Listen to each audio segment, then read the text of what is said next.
Pandit Nehru 1 minute भी प्रधानमंत्री पद की कुर्सी मेरे हाथ से चली जाए इसके लिए तैयार नहीं थे। और इतिहास इस बात को अभी खो देगा किसी दिन तो जवाब मिलेगा कि हिंदुस्तान में सरदार पटेल के नाम पर कांग्रेस में जब वोट पड़ा था, कांग्रेस वर्किंग कमेटी की मीटिंग हुई थी और कांग्रेस वर्किंग कमेटी की मीटिंग में यह फॉर्मूला निकाला गया था कि कांग्रेस के तमाम प्रदेशों के अध्यक्ष जिस नाम पर वोट डालेंगे वही आदमी हिंदुस्तान का पहला प्रधानमंत्री बनेगा। और इसका फॉर्मूला कैसे बनाया गया था कि जिस आदमी के नाम पर सबसे ज्यादा वोट पड़ेंगे वो कांग्रेस का प्रेसिडेंट बनेगा और कांग्रेस का प्रेसिडेंट ही हिंदुस्तान का प्राइम मिनिस्टर बनेगा। ये फॉर्मूला कांग्रेस वर्किंग कमेटी ने निकाला था और उस फॉर्मूले के आधार पर वोट डलवाए गए थे। और उस जमाने में कांग्रेस में 15 प्रदेश अध्यक्ष थे और 15 प्रदेश अध्यक्षों ने जब वोट डाला तो उनमें से 14 वोट सरदार पटेल के पक्ष में पड़े थे, 1 वोट पंडित नेहरू के पक्ष में पड़ा था सिर्फ। और जब पंडित नेहरू के पक्ष में 1 वोट पड़ा तो पंडित नेहरू हार गए और सरदार पटेल जीत गए। तो कांग्रेस वर्किंग कमेटी के फॉर्मूले के आधार पर सरदार पटेल को कांग्रेस का अध्यक्ष बनाना तय हुआ और सरदार पटेल जब अध्यक्ष बनेंगे तो वही हिंदुस्तान के प्रधानमंत्री बनेंगे, ये भी तय हुआ। तब उस समय पंडित नेहरू ने कितनी गद्दारी का काम किया उसकी एक घटना मैं आपको सुनाता हूं। बहुत कम लोग जानते हैं कि जिस आदमी को आप चाचा नेहरू कहते रहे उसने सारे देश को कैसे बेचा है, उसकी आप घटना सुनिए। तो पंडित नेहरू के चरित्र में और सीताराम केसरी के चरित्र में आपको कोई फर्क नहीं समझ में आएगा। हुआ क्या, जब सरदार पटेल वोट जीत गए 14 वोटों से, मैसिव मेजॉरिटी से, तो तय हो गया कि अब तो कांग्रेस के प्रेसिडेंट सरदार पटेल बनेंगे और पंडित नेहरू हार गए, जमानत जब्त हो गई। कारण क्या था, पंडित नेहरू को कांग्रेस में कोई पसंद नहीं करता था। ये सबसे बड़ा सच है, कांग्रेस में कोई पंडित नेहरू को पसंद नहीं करता था। क्यों? उसका कारण था कि पंडित नेहरू चुरूट भी पीते थे, सिगरेट भी पीते थे और लेडी माउंटबेटन के साथ उनके जो संबंध थे उनके बारे में कांग्रेस का बच्चा बच्चा जानता था।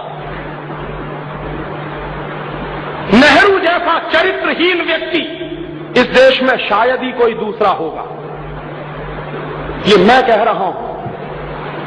और उस कन्विक्शन के आधार पर जो नेहरू के बारे में जानकारियां मुझे मिली, और आप अगर ये जानकारियां देखना चाहें तो मेरे पास ऐसे 4 फोटोग्राफ हैं जो पंडित नेहरू की धज्जियां उड़ा सकते हैं इस देश में। उनमें से 2 फोटोग्राफ तो अभी छप चुके हैं। आपने अगर 15 अगस्त 1997 की इंडिया टुडे पढ़ी हो और नहीं पढ़ी हो तो जरूर खरीद लीजिए, कहीं से मिल जाए तो। उस 15 अगस्त 1997 की इंडिया टुडे में पंडित नेहरू के 2 फोटोग्राफ छपे हैं और उन दोनों फोटोग्राफ को देखने के बाद किसी भी शर्मदार आदमी की आंखें शर्म से नीचे झुक जाएंगी। वो उस आदमी के वो दृश्य हैं उसमें। कोई भी शर्मदार सा आदमी ये मानने को तैयार नहीं होगा कि ये हिंदुस्तान का पहला प्रधानमंत्री था। इसलिए कांग्रेस में पंडित नेहरू को कोई पसंद नहीं करता था, लेकिन पंडित नेहरू को सबसे ज्यादा पसंद करते थे अंग्रेज और लॉर्ड माउंटबेटन। लॉर्ड माउंटबेटन को तो बाकायदा भेजा गया था पंडित नेहरू को फंसाने के लिए और पंडित नेहरू उसमें फंसे थे। तो लॉर्ड माउंटबेटन और अंग्रेज पंडित नेहरू को पसंद करते थे। क्यों? क्योंकि पंडित नेहरू के बारे में सभी अंग्रेज ये कहा करते थे कि ये आदमी शरीर से हिंदुस्तानी है लेकिन इसकी आत्मा अंग्रेज है, इसलिए इसके हाथ में सत्ता दे दो तो कोई वादा नहीं है, अंग्रेजों का ही शासन इस देश में चलता रहेगा। इसलिए अंग्रेज पंडित नेहरू को पसंद करते थे और अंग्रेज चूंकि पंडित नेहरू को पसंद करते थे तो बाकायदा पंडित नेहरू की छवि अखबारों में बनाई गई थी मीडिया हाइप के आधार पर। इस देश के जननेता नहीं थे वो। जननेता होते तो क्यों 14 वोट सरदार पटेल के पक्ष में पड़े और क्यों एक ही वोट पंडित नेहरू के पक्ष में पड़ा? और जब पंडित नेहरू ने समझ लिया और देख लिया कि अब दाल गलने वाली नहीं है, मैं चुनाव भी हार गया हूं, कांग्रेस वर्किंग कमेटी में मेरी मेजॉरिटी भी नहीं रही है, तो पंडित नेहरू गए गांधी जी के पास। और ये गांधी जी के जीवन की सबसे ब्लंडर मिस्टेक मैं मानता हूं जो हुई। क्या किया? पंडित नेहरू गए बापू के पास और बापू को उन्होंने सीधे सीधे कहा कि बापू, अगर मैं हिंदुस्तान का प्रधानमंत्री नहीं बना तो मैं कांग्रेस को तोड़ दूंगा, और अगर कांग्रेस टूट जाएगी तो अंग्रेज हिंदुस्तान से नहीं जाएंगे, फिर उनको ये बहाना मिल जाएगा कि कौन सी कांग्रेस को हम सत्ता दें। जो कांग्रेस पंडित नेहरू वाली है उसको सत्ता दें, या जो पंडित नेहरू के बाहर की कांग्रेस है उसको सत्ता दें। तो बापू पंडित नेहरू की इस ब्लैकमेलिंग के शिकार हुए और बापू ने पर्सनल चिट्ठी लिखी। वो पर्सनल चिट्ठी गांधी जी के रिकॉर्ड्स में है, आप चाहें तो देख सकते हैं।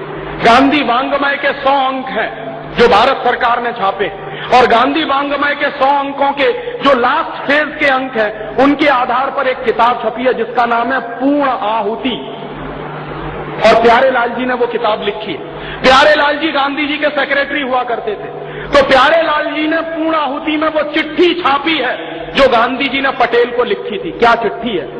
कि सरदार पटेल, मैं जानता हूं कि तुम जीत गए, लेकिन नेहरू को प्रधानमंत्री बनाना है, इसलिए मैं चाहता हूं कि तुम वापस ले लो अपना नाम। सरदार पटेल ने बापू से सीधे मिलकर कहा कि बापू, ये आपकी अगर अंतरात्मा है तो मैं तो हमेशा आपका सेवक रहा हूं, आप कहते हो तो मैं अपना नाम वापस ले लेता हूं।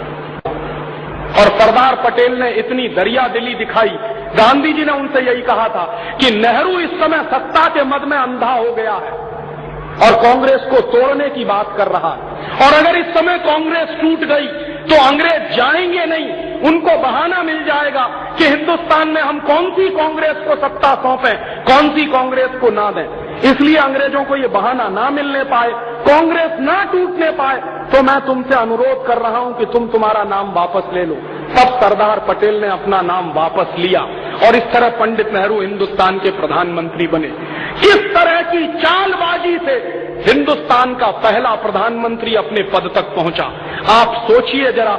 इससे कम चालबाजियां आज चलती हैं क्या कांग्रेस में? ऐसी ही चालबाजियां तो आज चलती हैं कांग्रेस। ये कांग्रेस का चरित्र है